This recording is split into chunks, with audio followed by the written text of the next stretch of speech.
Welcome to Wellington City. We're a city of 500,000 people, and we are actually 4 cities all squashed together to make the capital city. But we're going towards the south coast of the city. We're going to spend our day out there for the morning. And folks, Lord of the Rings has done a lot for us.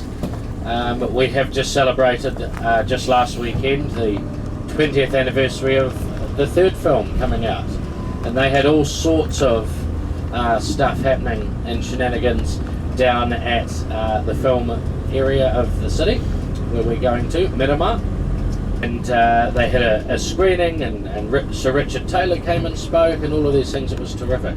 So when Lord of the Rings came out, tourism took a spike of more than 500%, ladies and gentlemen, to be our biggest industry.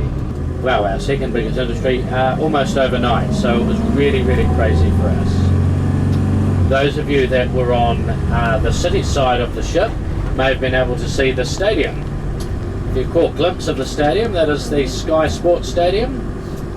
Nearly 40,000 people fit inside there in the Cape Tin. Peter Jackson goes in there about 4 weeks after the first movies came out. Peter Jackson goes inside and he says to these people, "Can I use the stadium because I need an army of people making noises?" And he thought, we're better than the Sky Sports Stadium. Exactly what he did. Peter Jackson went in during an international cricket test match, New Zealand versus England. And of course, international cricket is the dullest exercise that the world has to offer. So you're only permitted entry if you're already drunk. That's pretty much how it works. Because that way, the fact that you can't tell anybody apart doesn't really matter anymore. You see? Yeah. Peter Jackson goes inside. Now look, he's done something really bizarre this time, folks. He has gained permission to do this. Usually Peter prefers forgiveness. He says it's a lot cheaper. Okay, you wait for the policeman to turn up and slap you around, and you simply pay a fine. But in this particular case, he had to gain permission. New Zealand cricket, he's asked the city, he's asked the stadium, and they start making noises, folks, these drunk cricket fans. They start chanting, "Dush, no, Rosh, no, Dush, no," as the Urukai march into battle. He gets them to start chanting the word Grond, Grond, Grond, the big wolves. The trouble is that Peter Jackson actually forgot to ask the English cricket team, so they don't actually know what's going on. So the English are sat under the stadium having a cup of tea and a sandwich, hearing "Dush, no, Grosh, no, death, death," freaking out. Convinced, ladies and gentlemen, that we've declared mental warfare upon them, they throw in the towel and we win by default. Yay! Alright, welcome to the city itself. This is sort of where it all happens. For better or for worse, our Parliament building, just through the trees there. You'll all get a glimpse of this as we pass through this intersection. The big round building, we have a new government of scoundrels, as it turns out. They've been in power for a week and it's not gone well. So that's great. But you'll see that just now as we roll through, the New Zealand flag flapping above it. It looks like a beehive. And it is rated as the 3rd ugliest building of all time. You can imagine how thrilled we are about that. But what's really funny, the guy that built the Scottish Parliament, that is rated as the 1st ugliest building in the world, the same bloody guy. And the other thing about that building as well is it was supposed to be 3 times larger, but they ran out of money for their own building. You know, couldn't organise a piss up in a brewery, as they say. And certainly not the new ones. So we're going to make our way through the city and to the other side. So Wellington is a big city of arts. So in addition to having the government here and 40,000 people working for them, although I imagine that'll be less soon, we have an awful lot of artists. It becomes a city of many festivals, of a lot of culture. There's a lot of theatres here, there's a lot of festivals that take place. Wellington is a very different kind of city to the rest of the country. When we were making Lord of the Rings, we'd never worked on this scale before, so it became really, really crazy. When we were working, we realised that we were onto something pretty massive. We're just going to pass by, and I'll point this out before I get into too much Lord of the Rings content, Te Papa Museum, our national museum. Maybe somewhere you want to visit this afternoon, as it is a free museum, rated the 17th best museum in the whole world. Very strange architecture, but it is all for a reason. So that's this place here, where I've had to prostitute myself to during the COVID years, so I know far too much about the place. Lord of the Rings comes out, and we start to really change things. But to talk about it, we have to cast our minds back to the 1990s, which most of you are able to do, just looking in the mirror there. Possibly not everybody, but no, probably everybody. So it's the late 90s, and Peter Jackson goes to Hollywood in search of some money. He wants to make Lord of the Rings. He's ready to rock and roll. So Peter goes to Miramax. They offer him $60 million to make 2 films, is what they say, folks. And he says, okay. And then he goes back to them 6 or 7 weeks later and says, hey, listen, you don't have any more money, do you? And I said, why is that? And he said, funny story, it's gone. It's all gone. And Peter had told a couple of lies to these people, because we didn't even have a camera, folks. So we needed to spend the money just getting prepared to make a film. This upset them, and they parted ways, which is good, because of course Miramax, as it turns out, was owned by Satan. Absolute bastard. We didn't know that at the time, of course, but there we are. So it's good we didn't have any business with Harvey, and we moved to New Line Cinemas. New Line Cinemas say, for God's sake, make 3 movies. There are 3 books. Ask us how we know. And they said, because we read them. And Peter Jackson's like, oh my God, okay. And so he's finally a little bit relieved. And what he does is he gets given another $200 million, and he says, now we're talking. Produces the first film, as I'm sure you're aware, a huge success. And he calls them up and said, what did you think of the first movie? And they say, awesome. We've made money hand over fist. Job well done. And so this has gone really well. Peter Jackson says, excellent. I wonder, would another 400 million be on the realms of possibility? And they said, okay, fine. And so altogether, a grand total of $660 million to produce the trilogy, which 20 years ago, 20 plus years ago, was a horrendous sum of money. And certainly not something that was just given out to any old film. Off the back of the films, they make $5 billion with a capital B. So it worked out very well, but more than that, they make $550 million of merchandise sales, because no longer is the world. We now have Sir Richard Taylor, whose facility you're going to now, and he is a real powerhouse. He starts making all sorts of stuff that, like weapons and armour that can be purchased, sculptures, just stuff that had never been considered that could be merchandise. And so they really changed the face of film for everybody, really. So this is the ex-island of Miramar, now peninsula, but this is where we're going. 10,000 people work in the film business out there. Just above us here is Mount Victoria. It's all made of mudstone, and the trouble with Wellington is that pretty much everything's made of mudstone. So you can see it here. So if you've got a house way up the hill, well, to get up there, you have to do what these people do here. Cable car. See it? Oh my God. And as we look round the corner here, you start to see cable car, cable car.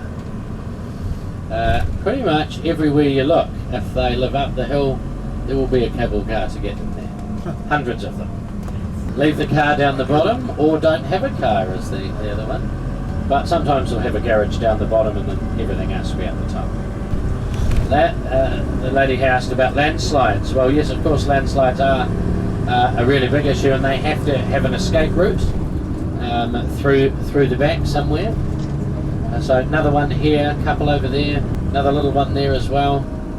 Otherwise people have to walk up hundreds of steps, and most of them don't want to do that. The beautiful glistening water of the harbour there as we make our way around. Might even be a day that we see some dolphins, so do keep your eyes peeled. We've had orcas in a few times so far this last few weeks. Last week there was a family of orcas in for most of the week. New Zealand has a resident population of between 200 and 300 orcas live in our waters, permanent. So a lot of orcas will live locally and they don't migrate. Some do, but most of them don't. But the orcas we'd already know about because they're quite big. It's the dolphins we don't always see. But they'll come in a pod of about 100, or sometimes they break into small ones. They catch the backdraft of the inter-islander ferries up from the South Island.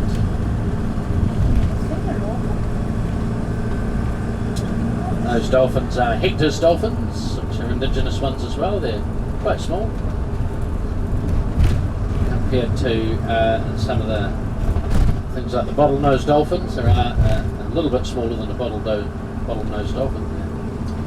Anyway, and so after we got the money for Lord of the Rings, of course the next thing became casting. Peter Jackson firmly decided that he did not want to fill the movie with A-lister celebrities, ladies and gentlemen. That if we had people like Brad Pitt waving a sword around, suddenly it's just Brad Pitt with a sword. It doesn't matter what the movie's called. You know what I mean? So he didn't want that to happen. And so Peter Jackson started to look elsewhere and use different ways of filling his movie up with talent.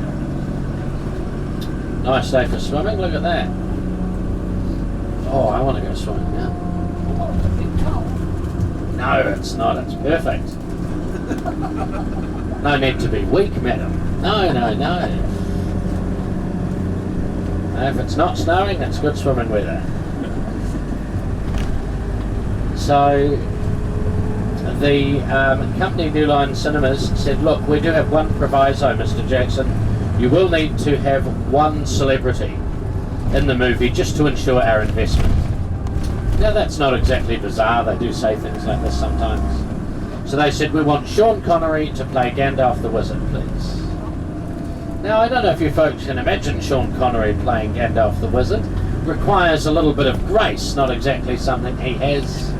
There's no one to have sex with. What's he going to do throughout the film, you know? You'd have to have a V-neck wizard robe so his chest hair could protrude, you know what I mean? It's terrible. So he actually read the script and said that he didn't understand what the story was about. I sort of thought the title gave it away myself, but apparently not.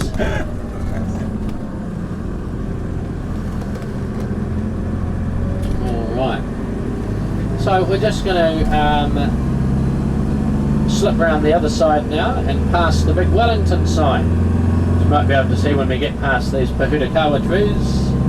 The Wellington sign there with a soccer ball in the middle. Of course, Australia and New Zealand did play host to the FIFA World Cup, which is the only way we get these things down this part of the world, is if we do it together and they go, ooh, 2 countries, spicy. So they let us do these things.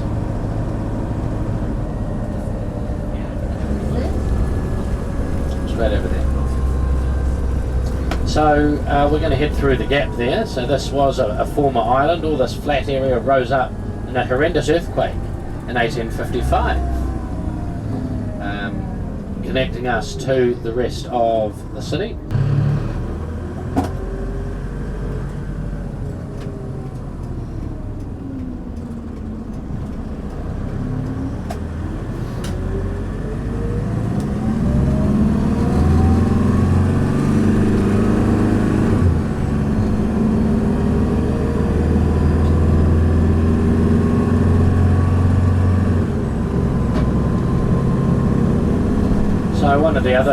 Some of the other characters we had to, of course, cast quite quickly were the Hobbits.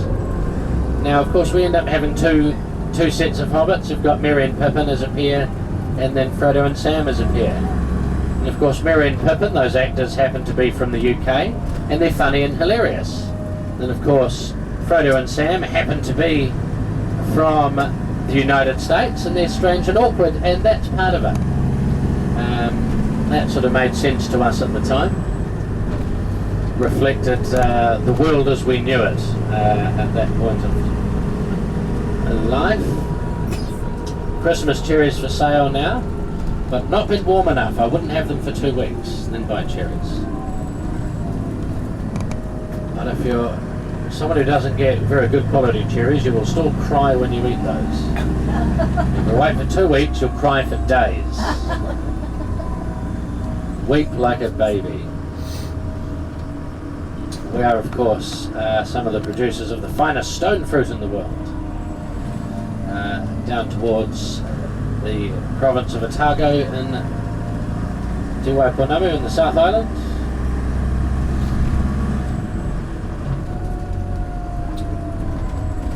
So, welcome to Miramar. This is where the magic happens. Okay. There is up to 10,000 people that work in the film business out here, ladies and gentlemen. Isn't that wild? Some of those people have broken up for the year.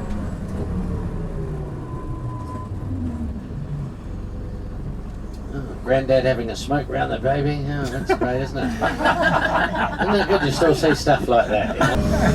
Gandalf the Bronze there to decorate the courtyard there. So this is Park Road. Every possible thing that you might need to make and produce a Hollywood style blockbuster.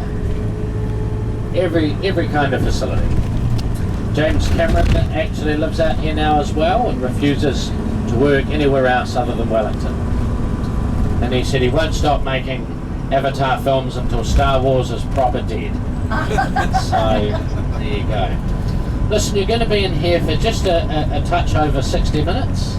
There are toilets in here, there's cold water, there's a gift shop as well, and you'll have a bit of a tour through this private space here. There's not for pesky public. You don't need to be associating with them. And so that's just in this building here. And we'll leave you in their hands, but you will return to me when we go up in the bush for the second half. Okay, so just through those doors, just right there, 129. So a lot of these buildings around here, folks, are also and owned by the film companies. So as we get just around here, we start to see a lot of them. Things like the Black Building here is owned by Peter Jackson and the university, training up new film people. Television studios. On the right, on the left, the round building was used for things like Avatar, Mortal Engines. Then we have Peter Jackson's private facility here, Park Road Post-Production, $120 million. And that's where they do the sound work, so there's 3 big cinemas behind there. They own these buildings as well. This is Controlled Products. And then a few random people that live in the middle here that don't seem to give a shit, I guess. And then over the back, we have the soap factory that made everything that you just saw. Ex-soap factory, now this is the workshop space.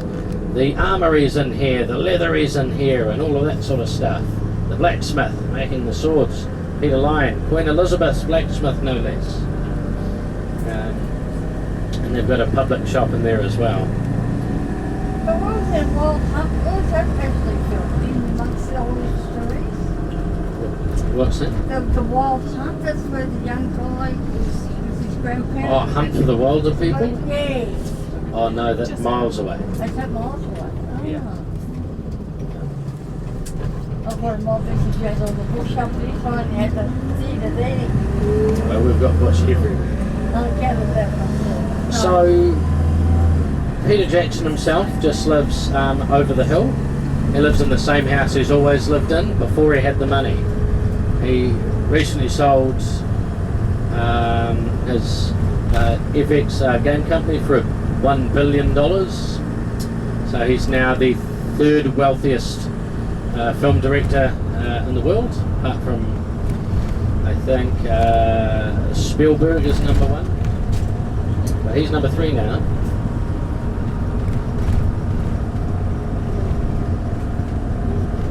And it's funny around his house because you know that he hates pigeons, because he's got a kind of nice house, I guess, but it's covered in pigeon spikes. Yeah.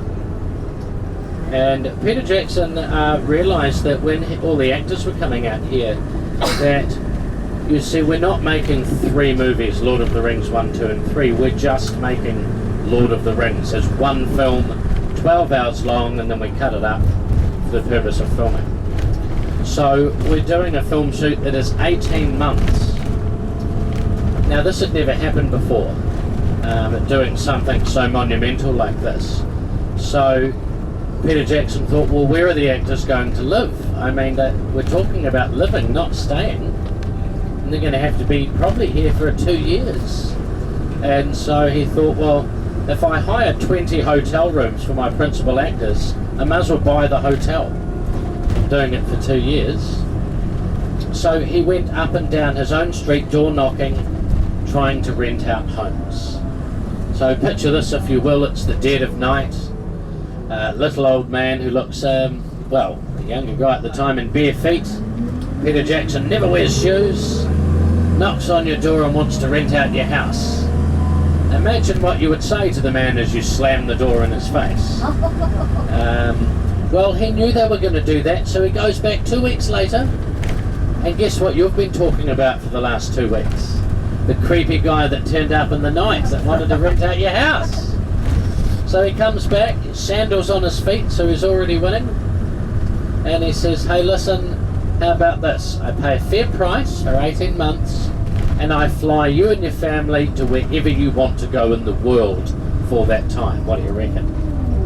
So, kids, pack your things, quickly! You know, and they're away.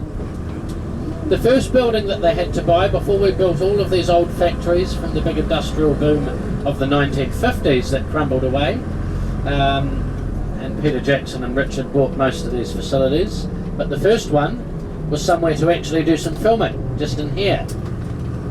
So ladies and gentlemen, Stone Street Studios. You can see they are doing some pre-production work for another instalment of Avatar, so that's what they're in there doing. You can see this giant outdoor screen, this blue screen, sometimes it's green, in this case it's blue, and that, folks, is made of 48 shipping containers. As you can see, there's quite a lot of cars in there at the moment, so they are actually working, because the film trucks are in there too. So they might even be doing some filming just before Christmas. With the money from Lord of the Rings, because 20% of Lord of the Rings is filmed in this old paint factory right here. And the main character is New Zealand, isn't it? It's a tourism video. So that's why 80% of it is on location, of which we'll go to some shortly. But from Lord of the Rings we get some money, so we build Studio K, proper sound stage. For King Kong, that one was built, K for King Kong. G for Gandalf, F for Frodo, but both of those built for The Hobbit. Also the Narnia movies filmed in here. Ghost in the Shell, Mortal Engines, Tintin. They make some of the scenes from some of the superhero movies, like Thor and stuff is here. Season 7 of Game of Thrones was partially filmed here. Obviously James Cameron and all his avatars. All the best movies in the world made right here beside New World Supermarket, folks. Because we just don't care, you know? And that's pretty much our national motto. Welcome to New Zealand, I don't care. And it's one of those things like when you go to school, If you think you're special, you're torn to shreds, you know. No such thing as special, we're all equally crap. Thank you very much. Stop answering the question, son, you know. That sort of thing. And I remember seeing Scarlett Johansson running around here, going for a big long run. That's New Zealand's favourite pastime, of course, is distance running. And she was going for a run, she had 2 bodyguards. And then the next day she had no bodyguards because she realised that nobody cares. The only person who might ask you a question is the barista. Will you stand there for 10 minutes waiting for a coffee?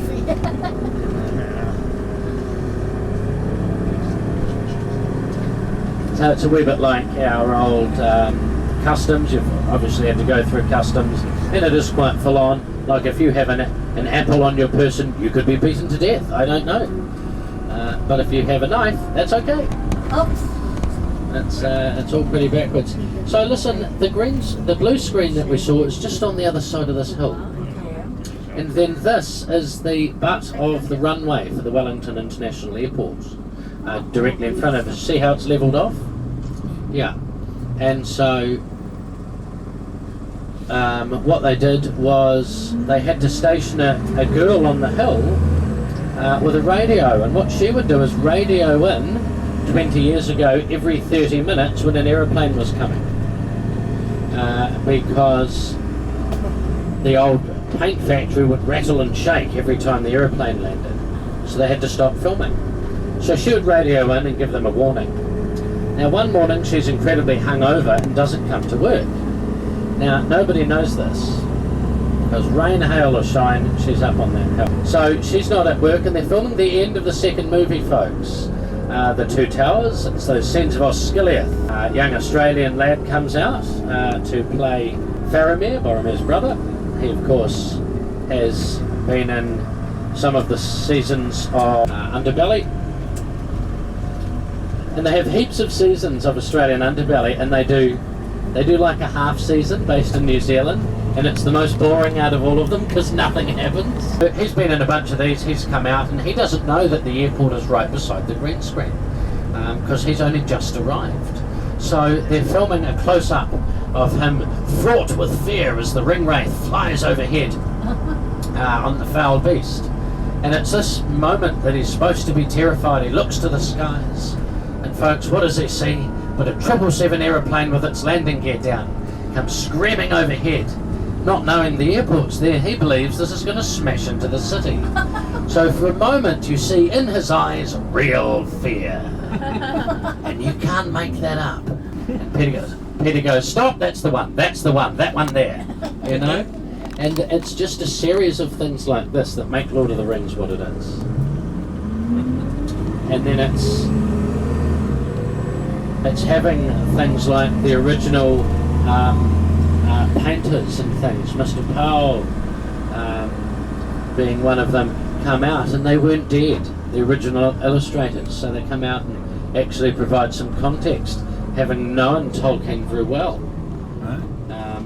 You know, often you read a book and then you watch the film and it's not quite what you thought. Well, this is sort of the opposite, because we've got the very same people still alive that are able to provide some context. It's just wonderful. And all the drawings and sketches that they did sitting in Tolkien's office, just really magical. So folks, we're going up into this pine forest above us here.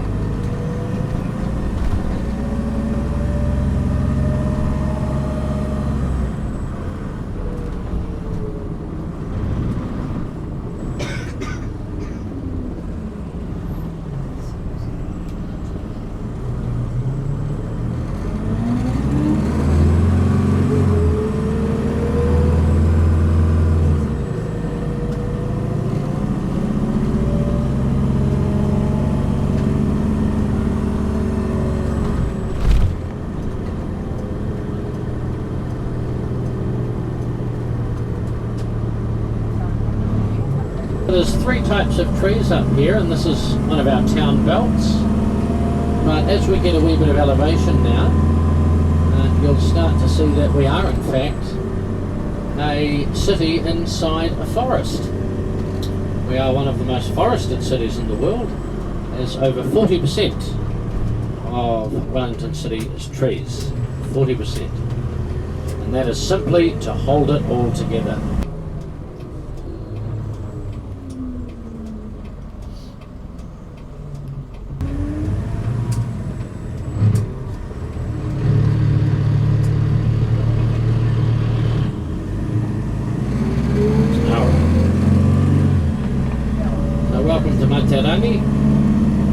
Area. And so these trees up here are Hobbiton, national tree of Aotearoa, New Zealand. Then of course the eucalyptus, national tree of, yes, Australia. And these pine trees are the Monterey tree, which was the former national tree of the United States. So the reason they're here is because they did a trade deal in 1880 between the three countries, and they all picked plants to trade, which we now know you never do. Never trade plants to another country. Horrible idea. But they did this at the time. We're talking about 1880, of course. And what happened was the government had cut all the native trees down up here because they wanted an inner city farm. Now we told them not to do that, but they didn't listen. They wanted to have access to milk and meat very close to the city at the time. And of course, the hillside started to collapse. So they threw all the trees up here in a last-ditch attempt to stabilise the hill, and they were successful in this case. So that's why we see all these strange trees up here. A lot of native undergrowth. Certainly the Monterey pine tree is on its way out. It's on its last few years of life. As it turned out that when we put the pine trees in the ground, they grew here 3 times faster than anywhere else in the world. Because our ground is like steroids, just go mental. So today we are the largest exporter in the world of softwood timber. So we outgrow Russia, Canada and the United States in terms of softwood. Alrighty, so listen, what we're going to do is this. So we've got a bunch of locations to look at. There's several. The first one is right there. Okay, so everybody should be able to come to that one. Then we're going to go down the hill. If other people want to stay up the top and some people want to go down, we can do that, or open up the bus or whatever you like. Okay, but certainly for the first one, it's just there. So everyone should be able to come and listen to that. Around here so you can see these photos. Alright, so stand somewhere that you can see them. Or stand tallies and shorties. Shorties in the front, tallies in the back. If you don't know if you're short, you just ask. Kilos of weight, which is very bad for your health, all at once. And we fell down over here, fell all the way down. Just shy of 200 metres above the sea.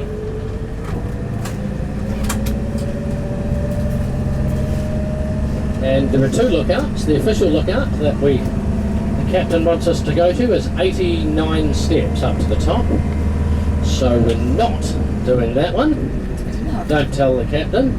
We're going to a sort of non-lookout lookout, which is way better and has 2 steps, which I think after the walk up the hill you might be more interested in. And you couldn't have asked for a nicer day, really. It's Beautiful day. turned out very, very nice.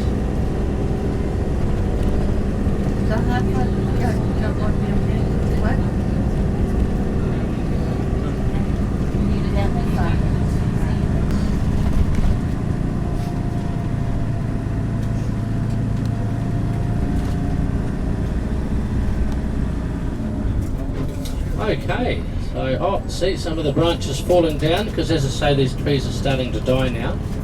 So we do have to watch out, but they've obviously smashed the barriers up.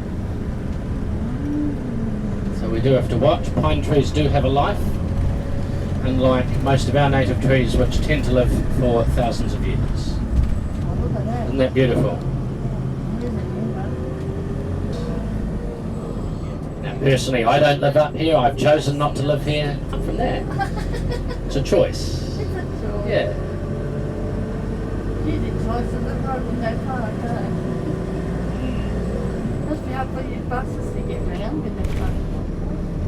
A road like this, although it's very narrow, Will also house city buses as well. Big 50-seaters will come up here. Yeah, in trouble when there's two of us and one of them.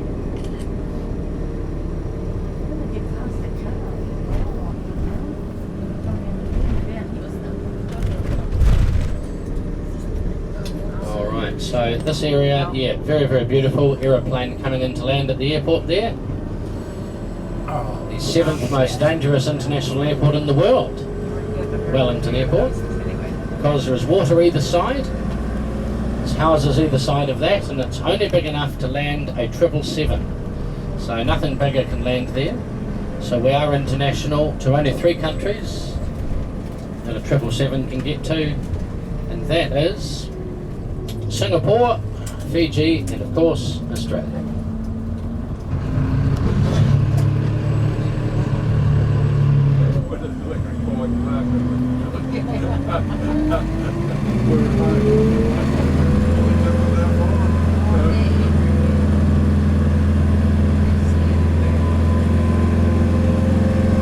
So we're just going to corkscrew around and get out just above the bus here.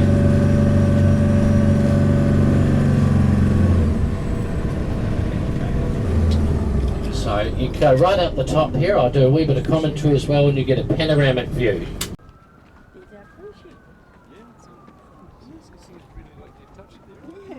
Wellington's very compact, it's like a big village. Like a big version of it.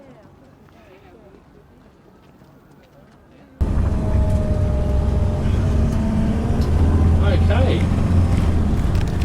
So I do have another set of photographs here that I am just going to pass down the bus, and you can have a look at these and pass them on if you can. Just to these ones here, yeah. So we'll slowly make our way back towards the ship.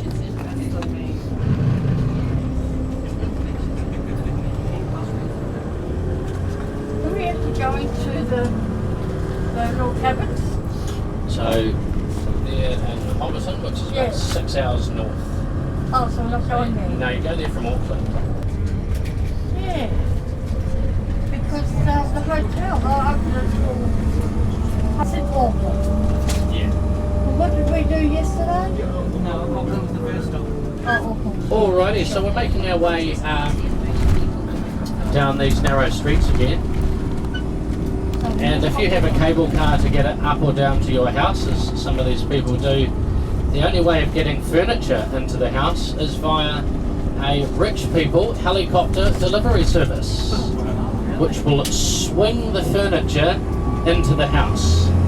And it has to be caught by a couple of big fellas.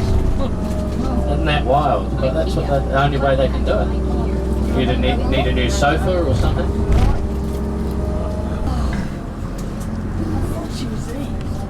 Sorry, yeah. No, it was just a fast town.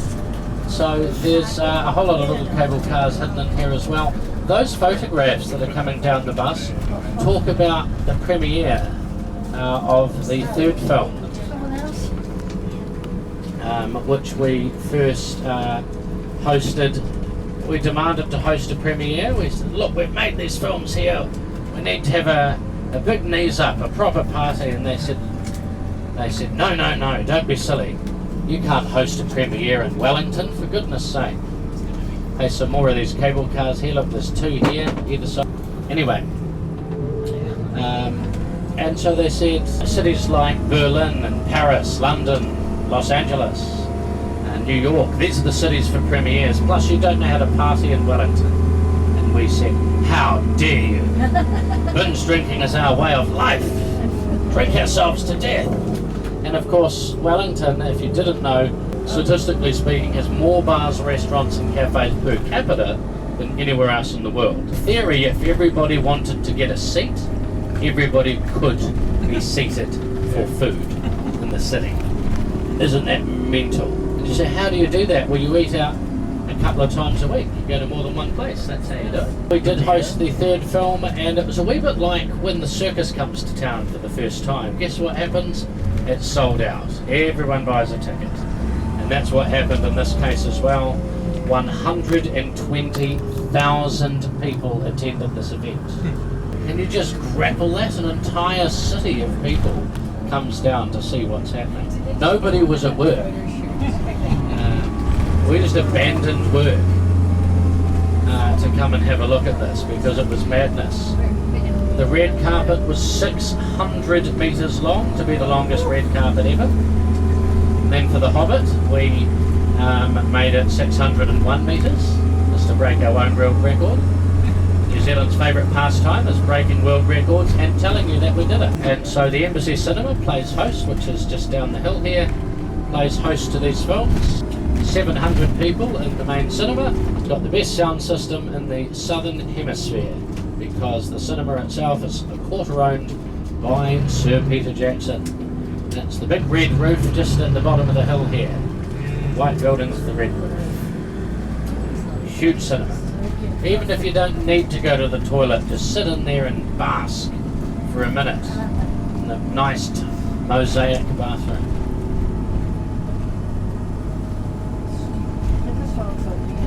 And so when we roll through this intersection, if you just turn your head, you'll see the very grand entrance to the cinema. They have a couple of little ones fly really low over the city that had been painted.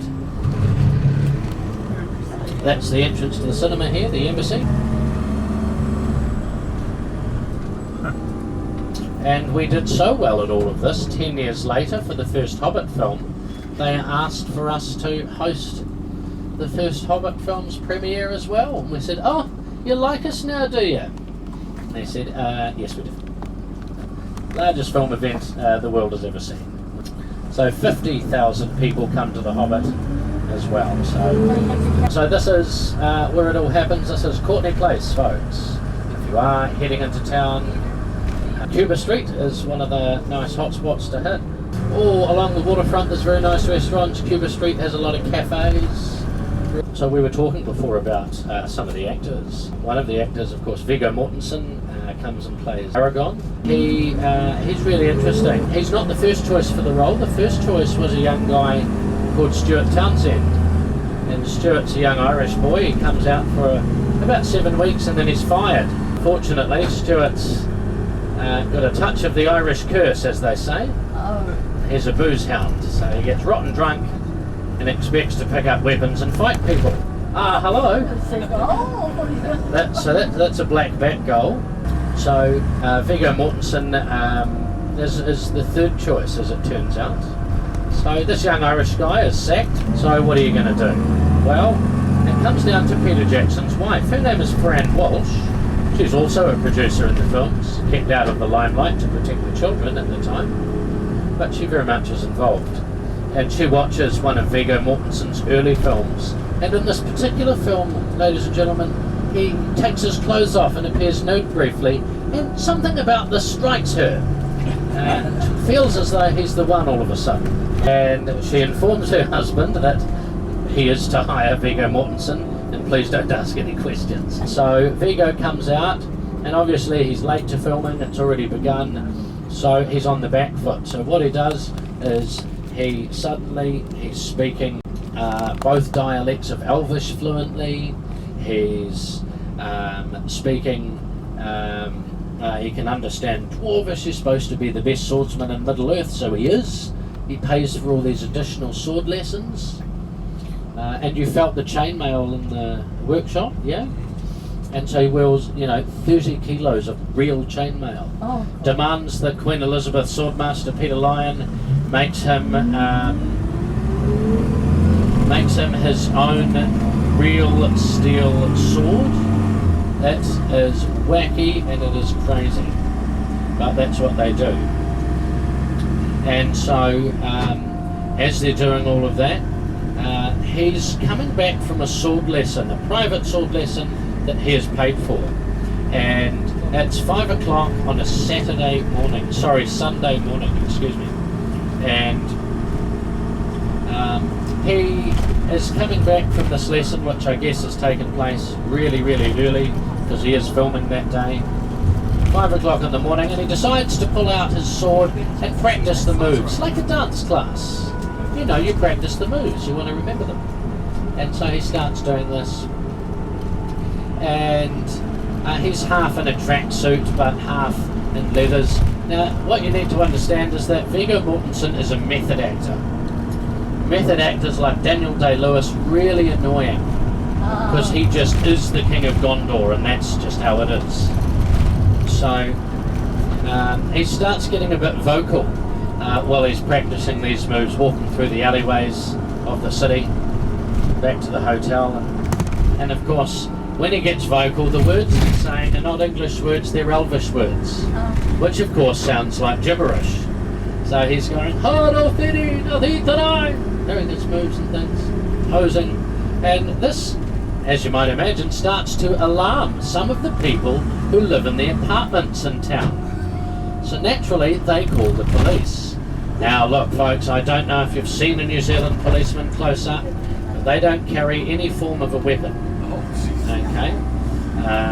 If they know they're going into a rowdy situation, they may take a taser. But no batons, no guns or knives or forks or salt and pepper, none of that sort of stuff. I don't know, you know. Look, our version of violence is someone robs a shop with a hammer.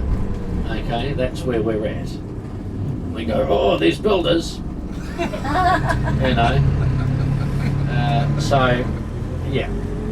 Anyway, so, but when you say someone's got a weapon, you understand it's different guys that come. Yeah. These guys do mean business.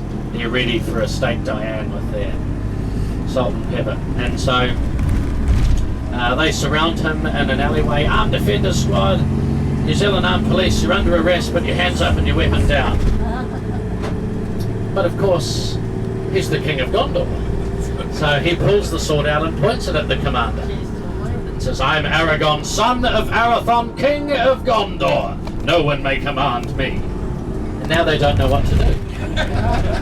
Shoot him. You shoot him. Paper, scissors, rock. You know. So one of them jumps on him and they all sort of just tackle him down. They take him into the police station and they're beginning to question him. You know, who are you? What are you doing? I'm the king of... Oh, shut up. God. And then eventually there's a shift change. Okay, and a 7'4" policeman walks in. Now this guy is also a bit of an actor, and he's played every character that stands beside a hobbit or a dwarf and they're taller than them. It's always tall Paul. Said his favourite character to play was Lady Galadriel because the silk felt nice, which of course it does. But he's a really interesting guy, and he walks and says, oh dear. He says, I'm the King of Gondor. Yeah, me too. So now he sort of says, you just shut up, I'll call Peter and I'll sort this out. And eventually Peter Jackson is called, and he is furious. He has to wake his kids up and bring them in. And so he's really, really mad. And then he has to pay money to get the sword back because they threatened a policeman with it. And oh, for God's sake.